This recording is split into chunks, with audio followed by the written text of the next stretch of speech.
Bismillahirrahmanirrahim. Okay, so let's pick up where we left off in the last ayah.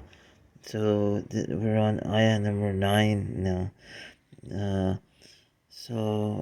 just wanted to say one last thing, or one more thing about the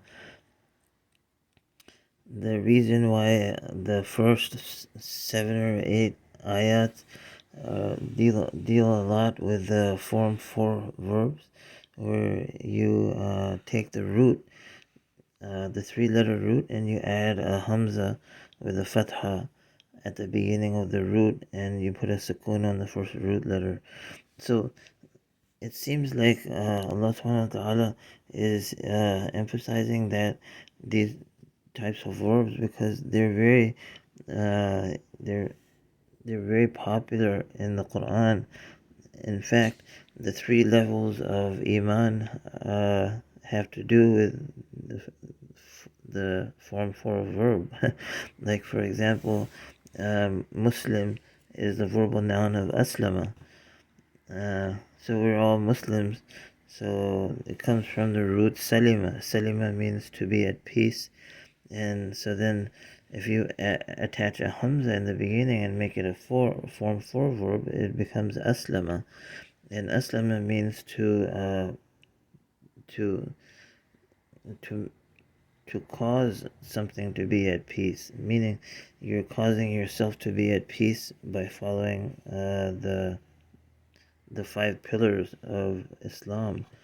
So, and then again, the second level is Iman, and that comes from Amina. Amina means to be safe, and then so if you add a hamza in the beginning and you make so it would become Atmana, but actually, like I had explained in Surah Al-Baqarah, if the first root letter is a hamza and then you add a hamza again, then one of the the root the hamza the the root hamza becomes an alif. It stays, it just it loses uh the first alif loses the hamza that was sitting on it, so it just becomes a regular alif. So amana.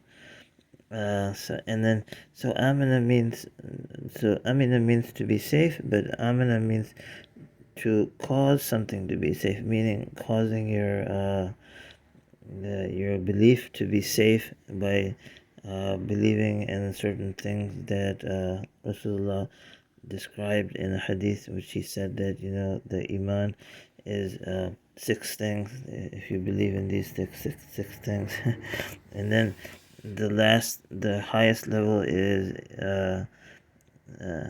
ihsan. So that's the verbal noun of hasana. And so if you add hamza in the beginning, it becomes ahsana, and the verbal noun would become muhsin. Um, so that's it. When you worship Allah as if you see Him. If you don't see Him, He sees you. So that's the third.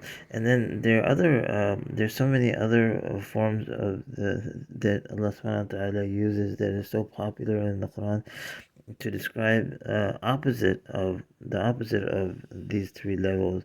Like, for example, mushrik is one who associates others with Allah. And then there's a mujrim, which is a criminal. The criminals.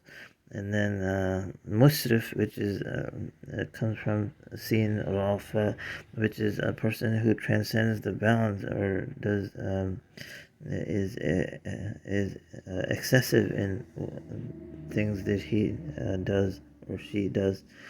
And then we'll also there's other ones. There's a lot of other ones also. So Allah Subhanahu wa Taala.